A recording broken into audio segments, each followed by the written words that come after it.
It's the turn of a new calendar year, so naturally we all have to pretend that this year's going to be different and things are going to go our way, despite global warming and the upcoming water wars that could doom us all. But hey, today we're talking about my Sorare 2025 ambitions, so let's do that instead. Goal number 1 and goal number 2 for that matter is all about SO5 Results, the bread and butter of Sorare, there's no doubt about that. And if we check my history out in terms of how well I've done in the past on Sorare, we can see that it's not gone well, I'll be honest. We've had 3 podiums over the last 3 years, with 2 of those being victories in the top spot at least, so beggars can't be choosers, I suppose. It could have been worse, but I feel like I can do better. In terms of what this means I want to achieve this coming year on SO5, I'm going to go ambitious here, and that's because I want to be getting 5 podiums minimum across 2025, with at least 2 of those being victories, that number 1 spot, which certainly won't be easy, or probably not even possible for a manager of my tactical nous, but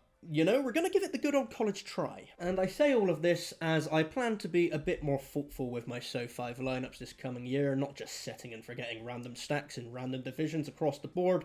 There's hopefully going to be a bit more method to my madness, and on top of that, I'm planning on attacking the MLS season when that kicks off in 2 months. The MLS is my favourite Sorare licensed league, and I feel quite tuned into it, and I know a lot of what goes on there, so hopefully that can be transposed into some Sorare results where I'm going to be spending some money on any new 2025 in-season cards for that league. This is obviously, of course, assuming the league is licensed for the 2025 season, which I really hope it is, because it's a great league and we all love the MLS. So in theory, those new pre-release cards for 2025 should be dropping on the auctions market in the coming weeks, you'd think.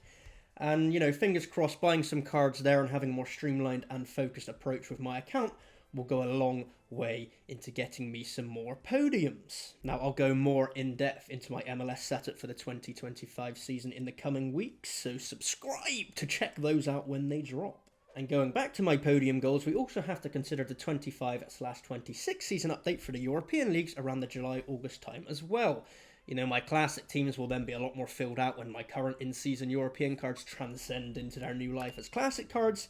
And of course, any money that I've won from the MLS in-season cards that I'm planning on buying can then be used on some future European in-season teams. The cycle goes on, and this even actually bleeds over into my third goal for 2025 on Sorare, and that's opening all of my stored Sorare boxes that I've won. Of course, let's not forget about the mountain of boxes I still have to open, which will allow me to craft more in-season cards come the new European season, again allowing me to further expand my club and raise some funds. Now, I don't have a load of boxes to open currently. I'm sitting at about 127 boxes, which does include some Rivals boxes, so, opening all of these and crafting as many tier 5s as I can. It's not going to be a life-changing thing for my Sorare account, but, it certainly isn't going to hurt, and it will be quite nice when it comes to the time to open those. Certainly one of the easier goals that's on this list, right, as I quite literally am going to have to open them at some point in time. As I said, the aim is to open all of these for the 25/26 in-season European cards around the July time period, as I've stated. The issue is if Sorare fuck about and try and move the goalpost to prevent this box storing tactic somehow, which, it's Sorare, they'll almost certainly try and move the goalpost and fuck me up somehow. It's just what they do. Goal 4, this is all about Sorare Rivals. Kind of a dead game mode in my opinion, and probably a lot of other managers' opinions. I've seen some very low points totals being required to get promotions recently. I started playing Rivals again last week for this goal and to, start getting some promotions going, and I got promoted with 6 points for fuck's Let's try that again. I got promoted with 6 points for fuck's sake. Voice crack FC, jeez. Back to the original point. I got promoted with 6 points, and that's not a lot of points, as you can see. Not many people are taking this seriously or trying too hard. So, in theory, that should give myself an opening to try and sneak up the divisions, especially if all the tickets seem to be gathered from my Rivals boxes when I open those. So the goal is to, at some point in 2025, hit Division 1 of Rivals. Is there really much benefit of doing this or making this a goal? Probably not. I think the boxes you win from Rivals aren't too fantastic. I'm not sure how much better they get when you scale up the divisions. Naturally, they should get better, I'd hope, but, it just might be a bit of fun. We'll see what we can do. Obviously, the boxes you win from that have had a lot of nerfing recently, but hey, any boxes for a free game mode, you can't really complain about, right? You'll take them. Any essence to go towards crafting from any Rivals wins is a bonus, and, you know, playing Rivals isn't too difficult or time-consuming, and it can be fun from time to time, right? Let's not forget that it is a good bit of fun, so we might as well give it a go. See if we can hit Division 1 at some point during 2025.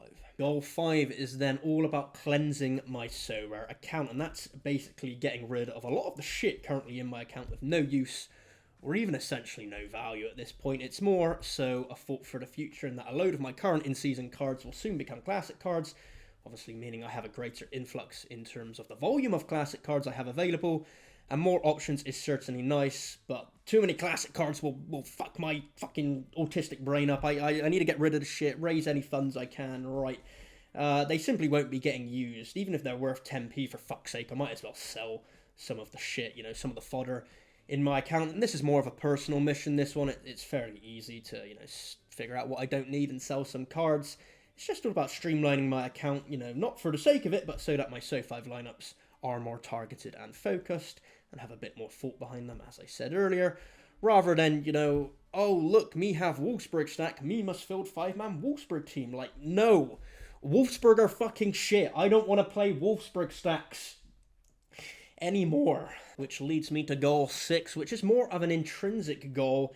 And what I mean by that is that I don't really know what the word intrinsic means. That's probably the wrong word. Essentially, there's no way of tracking this goal. It's just something I want to do less of, and that is stacking. You know, I want to follow my ethos that I've been stating of stacking less and less in my account. And I'm not going to rule out the odd stack here or there, as I don't want to completely pigeonhole myself for no reason, but I want to get more into the habit of picking the best players for the best lineups, regardless of just stacking the same players from the same team together, you know?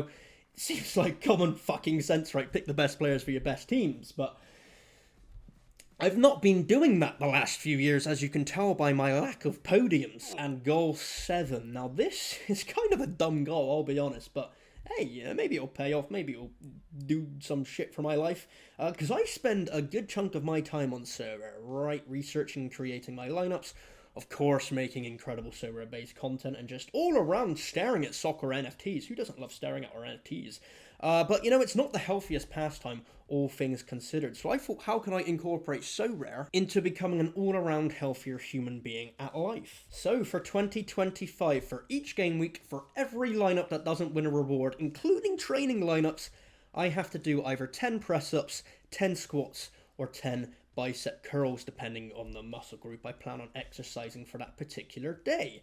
Now, is that a smart exercise regime? Probably fucking not, but I suppose any exercise is better than no exercise. Check my game week 37 results out, for instance. I did fucking shit, as usual. I won a reward in 3 out of 20 lineups, not including the 6 training lineups. So, you know, think if for the next coming days before the next game week ended, I would then have to do 230 press-ups on day 1, you know, core and triceps, 230 squats the next day for the legs and again core, and 230 bicep curls for biceps the day after that. I will go from skinny as fuck to slightly less skinny as fuck. That's the dream right here, ladies and gentlemen. So those are my goals for 2025. Do I have any goals for my YouTube channel itself? Not particularly. I don't really like setting subscriber targets or, you know, view count goals or anything like that. I just like making and editing and uploading my videos and chatting to you guys in the comments. So yeah, let me know in the comments any goals you have for the year,